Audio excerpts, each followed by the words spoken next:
My video guide is about getting rid of the ransomware called Datah. Datah is a ransomware that is able to damage the files that users store on the hard drives. Before the ransomware's attack, users are able to open their files without troubles. This includes pictures, music, Microsoft Office, documents, and other data. Unfortunately, because of some leaks and vulnerabilities, this data ransomware may be very easily injected into the system, and then very soon people realize that they can no longer access their files. This data ransomware encrypts the files and damages them considerably.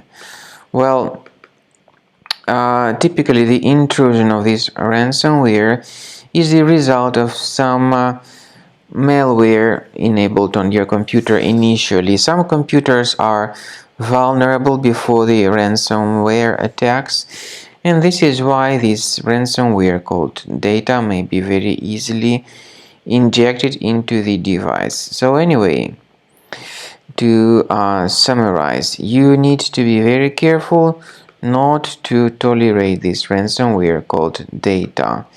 Very soon you will see the consequences of the ransomware's attack.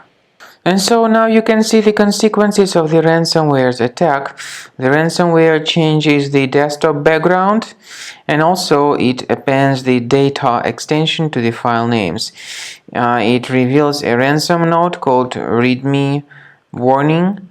It mentions that the ransom needs to be paid for file restoration, but I urge you not to waste your money and not to pay the ransom.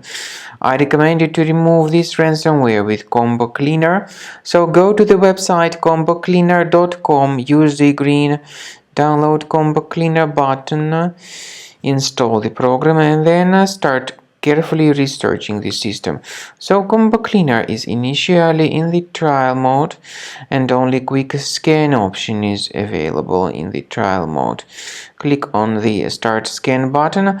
Most likely the program will first of all update its anti-malware database, which is definitely essential for proper detection and removal of this ransomware or any other types of infections. After the anti-malware database has been successfully updated, Combo Cleaner begins scanning, researching, and investigating your computer. Some threats can be removed manually, but I recommend you to consider upgrading to Premium. This way your data would always be protected, and you can always request trial to fully evaluate the features of Combo Cleaner. Speaking about file decryption, please find a special link in the description to this video, which will give you more information on how to possibly recover your files.